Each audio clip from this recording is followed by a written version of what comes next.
Spurs are back. The race for Sace is officially on. Spurs Thunder was the big game. We all went and watched, except for Chandler. He wasn't here yet, and they win. They win, and they move on to the NBA Cup Finals. Shall we talk a little bit about what we saw from Wemby? Because obviously that was the big story of the day across all sports as he was making his return. Wasn't going to start. First time he hasn't gotten to do that in his whole career. 22 points, 9 rebounds, 2 blocks. He played 22 minutes, and if you are into plus minuses, he was a plus 20. I will start with you, Boogie. Man, kid is incredible, man, and I think he put. It wasn't even about the skill set and all the different plays he can make. It was just his presence alone that literally changed the game for that Spurs team. Everything we've said about him is valid. He's the real deal. He's the truth. However you want to compliment him, he deserves all of the above. I'm saying it now. I think this team has a chance to compete this season. They proved that the other night with the win over the Thunder, and I can't praise them enough. This is a real legit team, and I think they have a real chance. I mean, the Thunder were supposed to be unbeatable, 16-game winning streak. Bam. Someone hit the group chat like this game could be early. This game could be over quick, and that you kind of had that. That was Boogie, because I watched him text it. I was like, no. Way to cover for. I wasn't said nope. But I watched it, and it's like, and it felt that way early with the start that OKC got off to, and credit to the San Antonio staff for first of all bringing him off the bench and allowing him to be coming at the end of the game and finish the game. I thought that was a brilliant play, and just like Boogie just said, the minute he came in the game. I hate plus minus. I think it's usually sometimes. He just impacted winning, and it's just his presence there, his shot altering, his just immediate impact for this team was really incredible. And again, like the plus minus thing, I think can go either way sometimes, but that was a true unreal positive plus minus game where he just had so much impact and just kind of changed the entire energy. And I wasn't there, but this felt and looked like a game 7 of like a playoff series. Like it was physical, it was electric. Like I can't say enough good things about the NBA Cup, but it looked awesome. It felt awesome. And what both of these guys said, like impact and credit to the Spurs and how they offset his minutes restriction, and he's in there playing against the second group to get his feet wet, get his flow going. And every time that he checked into the game, he literally would cut the lead down 8 to 10 points every time. And then in the second half, when it was really time to win a basketball game, now he has a rhythm and now he's flowing. And I got to shine a light on De'Aaron Fox. Like every time that Wemby went out of the game, he was the aggressive one. He was the one making sure I'm going to keep us in this basketball game long enough to get the big guy back on the court, and then we're going to have an opportunity to win this game in the fourth quarter. Stephon Castle was another guy that was playing aggressive. So when you put these guys around Wemby, his impact, it gets magnified because he goes out, like the first possession, he gets 2 offensive rebounds, kicks it out for 3-point shots, immediate impact. Goes down on the other end of the floor, block shot, goes down, gives them another opportunity in the fast break. So that was my first time seeing him live, but the word is impact, presence. Those are the things that's not going to show up on the paper, but just him being there and being impactful, that's what made the difference in this game, I feel like. Yeah, 100% agree. And I mean, I was sitting next to an assistant, a Spurs assistant the other night, and, we had a chance to chat a little bit during the game, and we were just talking about, his strengths and his weaknesses. Well, not even weaknesses, because it's not many there. That's fair. But, the parts of his game that he can actually improve on, which is even hilarious to say.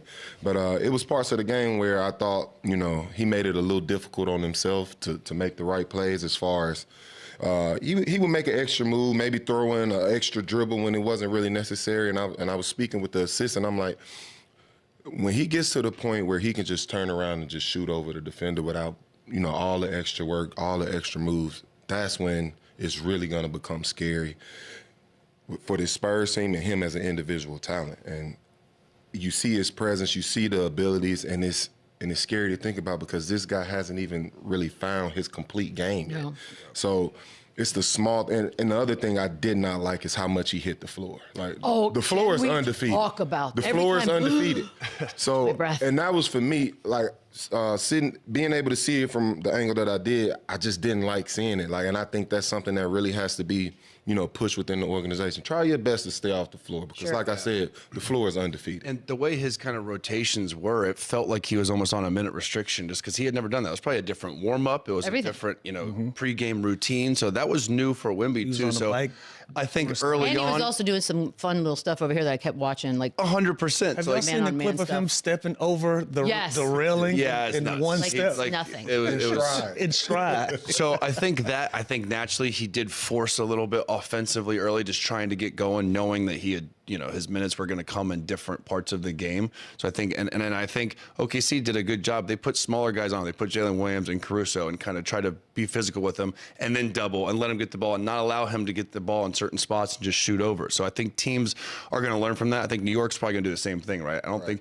they're going to put Mitchell Robinson or Cat on him. I think they're going to put OG or Josh Hart and kind of do the similar, physicality early, but there's not one way to guard this guy. He's unbelievable. To Boogie's point, like watching Caruso guard him, it looked like he was trying to get down to Caruso's level. Exactly. Opposed to just catching the ball, keeping it high, and shooting over Caruso. It looked like he was looking for contact, knowing that Caruso was playing him aggressively, and it bothered him a little bit. But again, like all pros, I think he watches the film. He watches where he can adjust and make different adjustments for smaller guys guarding him. Because like I said, every opportunity, him catching that ball at the free throw line extended, he can just shoot the ball over guys, but it looked like he was trying to create, and it was something different that he had never seen before. So we have a lot more Wemby stuff, obviously, to get to. I just want to ask you guys, being in the building, and I was in a happy place, so it felt to me like there were a lot of Spurs fans. It got real loud at certain times. Were you going nuts? Like, you had to have been so losing it. I even wore my hat. I was so unprofessional, but I didn't have a media pass on, so I'm allowed to do it.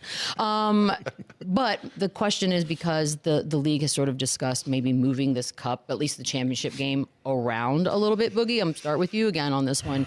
Do you like the way it is out here in Vegas, and should they just keep it as is? I'm a bit biased. I'm a Vegas resident, so I'm loving the event. I'm loving the space that it's in. I love the outcome for the city. I think Vegas is the sports capital of the world, honestly. What? Yeah. Sports capital? Sports capital of the world. Okay, that's entertainment a whole other capital? hour. Same thing, but sports is well. Sports is entertainment. You have sports the Raiders, is entertainment. which doesn't count. As a Whoa, football team, does not count. So how is this Let's sports not- capital? we're not going to get distracted, but Okay, sports, I give you entertainment, Yeah. not I'll give you sports. that. I mean, once we get a basketball team and a football team, we have every sport. He said it. See, he said it himself. Every sport. I'll tell you this. I think it's awesome having it here. I think it's one of the greatest cities in the world, and there's no NBA team here yet, right? So it kind of gives us a preview of what that could look like. It eliminates home court advantage for these teams. So yeah, exactly. It's a neutral site, and it gives these guys that move on in advance a time to kind of let their hair down, enjoy themselves, and have team.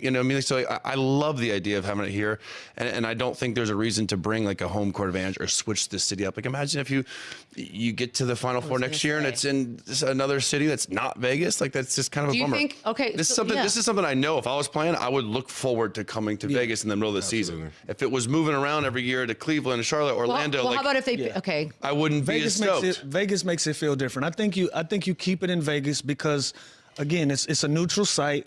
It's also Las Vegas. It has this entertainment value. Guys are allowed to do other things. Like you move this thing to whatever small market we want to talk bad about.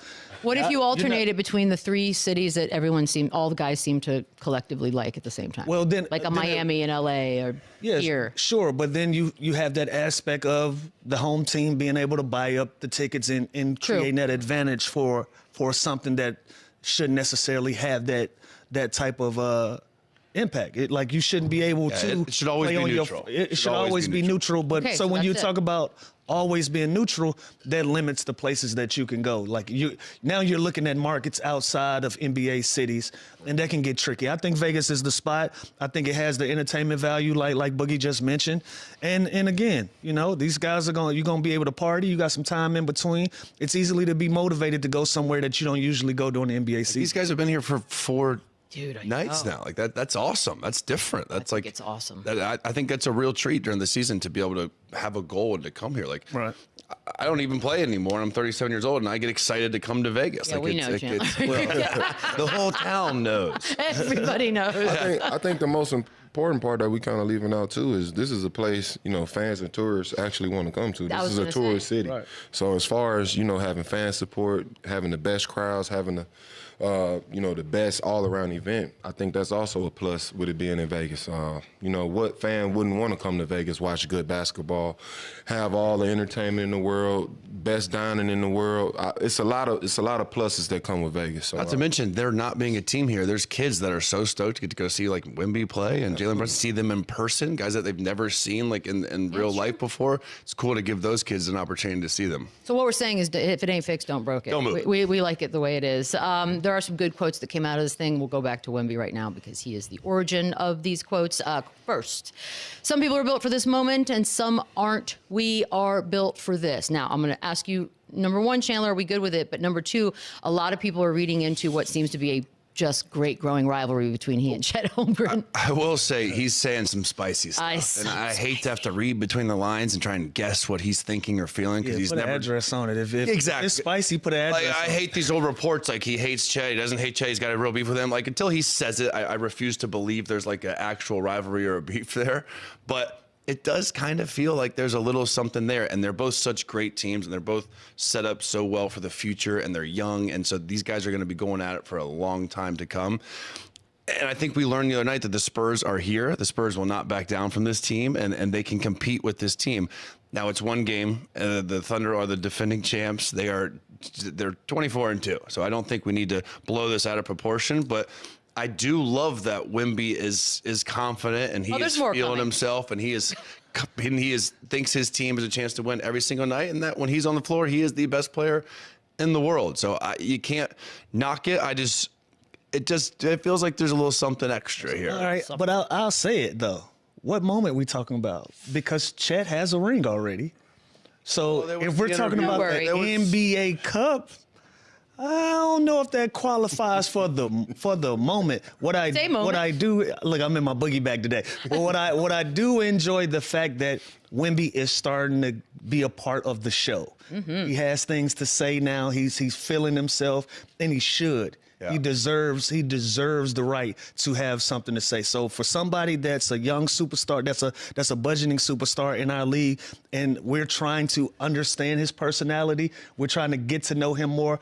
I like these quotes. I like him being more talkative and listen, challenging guys and making it be known, I'm here to stay. And if just in case y'all thought that I can be a humble giant and I can be a humble killer at the same time. So I like it. I like the competitive nature of it all. I'm agreeing with exactly what you're saying. I think this is great for basketball. I think, especially when it comes to these two individuals, they're so similar in their game. They're young, up-and-coming bigs. Obviously, you know, they're creating a storyline that's great for the league. Who wouldn't want two of the youngest, you know, up-and-coming bigs to, you know, not necessarily like each other on the floor? I want them to hate each other so much. We need that. We need that. Yeah. And I also love the energy from Wemby. You know, we get so caught up in this league as far as when you're considered, you know, good or great that you have to carry yourself with this, you know, this arrogance, like I'm too good to, you know, speak on certain things, or I have to. Yeah, you gotta have this fake persona as if you can't sit there and say, you know what, I don't like when I play this guy. He brings out the best in me, and I look forward to every time I play him. So I love this type of energy. I love what I'm seeing from Wemby. And like I said, I think it's great for basketball. But even like during the game, there was a possession where Caruso kind of slapped the ball out of his hands, and then he got it back and made the shot over him. And he was chirping at Caruso. Like that is part of his game and part of his confidence and his makeup, that he's not going to back down. He doesn't care that the Thunder are 24-1. Like he doesn't care that they're the same draft class, him and Chet, and there's clearly something brewing there and going on there. He thinks he's the best player in the world. He proves pretty much every night that he's in that conversation. I mean, he missed 12 games. His first game back. His first game back, and he didn't miss a beat. And he was a little rusty there offensively, trying to force. But like, this showed me a lot about the Spurs. Obviously, they're still growing. There's still a lot of room to go there. And like I said, OKC is still the champs until they're knocked off. But this was a big step for the Spurs. But that trophy at the end of the season is way more important than the NBA Cup. Because I think the Spurs are a really good basketball team, but it shows how impactful Wemby is, and they need him on the floor, and they need him on the floor for extended minutes. You know, again, before we saw Wemby come into the basketball game, we all had opinions about where this was going to go. Every time he went out of the game, the lead ballooned back to 10-plus points. Every time it ballooned back to double digits. Once he was on the floor consistently, we start having a different conversation in where this was going to go. So I love what he was able to bring to the table. I love the fact that Vassell had a dub, Castle had a dub, Fox had a dub, but defensively, what Wemby brings to the table, that's where it's most important to have him on the floor. So again, when you have your main guy talking like that, it's easy for everybody around him to gather some confidence around that and do what's needed to do. Now, I also don't think that OKC played their best basketball game either. You know, you had a couple of guys that, you know, they had their numbers, but they weren't as efficient and didn't play their best games. I think Jalen Williams didn't play his best basketball game. You know, Lou Dort didn't play his basketball game. These are two of the guys that have been really, really good for OKC, and they're going to need them to win. I don't think Shea played his best basketball game as well. And so when you leave the door open for so many opportunities to get beat, and you have a team that takes pride on the defensive end, and you have 4 guys that have 20, it's going to be hard to beat them anyways. Absolutely. Anybody want to start the race for Shea stuff now, Lou? Did you see anything that says, man, maybe this is it? I still like OKC, but I did say, but I do feel like the Spurs put people on notice that they're going to be a team that's going to put some pressure on that. When you say gonna be, do you mean like next season? No, playoffs. You mean this season? year. Okay. They're okay. tough. Someone's going to have to beat this team 4 times. this Like, year. that is going to be not an easy task. And because they also, as young as they are and how potential and you know, there's no limits on how good they can be, they still have guys like Harrison Barnes, like Cornette, like De'Aaron Fox, who we literally thought was going to like get lost in the shuffle here with all these guards. And he stepped up. Like he's arguably like their second best player. Like he has been playing so well. So I don't know. like, I say who's arguing? Arguably. I mean, Castle's been great, but like that's my point. I think that's a luxury to have a guy like that who's, you know, been doing this for years, to mix in with these guards and kind of let them grow together. They have a great combination of youth, of vet experience in that locker room, and it's all built around Wemby. And I don't think De'Aaron Fox is actually playing his best ball as of yet. Yeah. I think he's still kind of finding his footing and trying to figure out, you know, how to play with this much talent. This is a guy that was, you know, clutch player of the year a couple years ago. So he's a legit player in this league. He's going to elevate this team, especially around playoffs when he can, you know, really get his feet underneath him and let his confidence continue to grow within this group. So, this is a scary team, and if I'm in the playoffs facing them, first round, second round, whatever the case may be, I'm on high alert. Anybody more impactful, just off the top of your head, in the league Than right Wemby? now? Yeah. If you had to. Not from what I saw. I mean, listen, there's Like, who would you? Giannis, like I mean, Jokic, in the obviously, comments. Giannis, but on both sides of the ball, like don't think immediate, like altering game, Like changes the air in the I would room. say a Giannis. That's, but I don't think so. Like seeing Wemby in person and being able to watch him and from game to game, defensively, you literally can't get a layup on him, and you don't want to. So I haven't seen that type of impact since Shaq. Okay. Like, it's been since Shaq where teams they literally can't get to the hole, and he's agile enough to get out to the three-point line, to sit down and guard one-on-one. And that's on the defensive end. On the offensive end, again, 2 straight offensive rebounds immediately, giving your team 3-4 opportunities to shoot the basketball. And this is consistent. This is every time down the floor, he's making some sort of positive impact for his team on both ends of the floor. We can compare it to some other guys, but I haven't seen it in a long, long time. You know what's interesting to me is, like, yesterday I played in this golf tournament with the NBA, and there's all these NBA legends there, Hall of Fame players there, and the way they talk about Wemby is insane. Like, no matter who you are, what era you played in, you've never seen a kid and a guy like this. Like, it is unbelievable, like the respect and just like the praise he's getting from every era, from every single player that's come through the game, that's playing now. Like, you hear some hate about other players. I haven't really heard anything about like Wemby or like any, like there's no holes, It's there's no coming. weakness. Like, You want to know why? Well, it's going to come from some. It's not going to come from people that respect him, but because of the quotes. And to me, this next quote is, I think, the better of the two. After this one, huge upset over the Thunder. I'm just glad to be a part of something that is growing to be so beautiful. Long pause, pure and ethical basketball. Dun, dun, dun. Lou. I mean, that's a direct hit.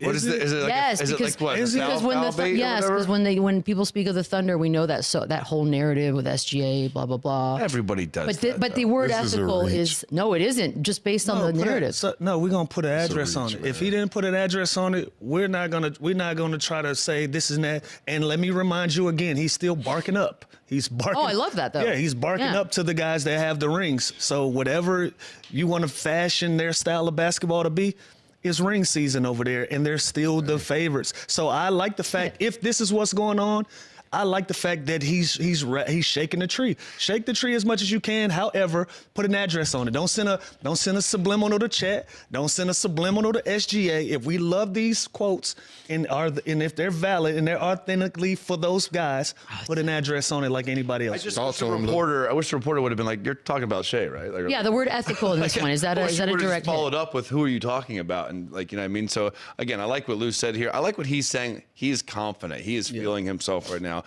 Now this can.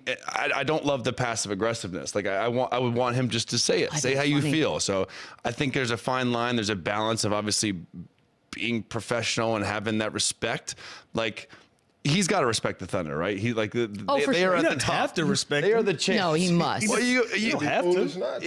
You should, because you've beat him one time in the NBA Cup, and that is a huge step forward. But again, like we've all said, last 10 minutes, they are the champs until knocked off, and I can't wait for that series. I hope, honestly, after seeing that game, I hope this is the Western Conference Finals. The good news, they play each other again on the 23rd and on Christmas Day, so you've got 2 more games to look forward to in like a week. Hey, you know what? It is off scheduling. But listen, Chandler, we thought that was botched scheduling. Now it's not. We look forward to this game again. Now I want to see them play again. Yeah, I want them sick of each other by Christmas. Yeah. Now, if it was a 25-point blowout, I was like, all right. But now, with these quotes, with everything that's prime time, I will be watching Christmas Day. I'm looking forward to this next matchup. 100%. We're going to take a very, very quick break. On the other side, J.R. Smith will join us in studio. Swish.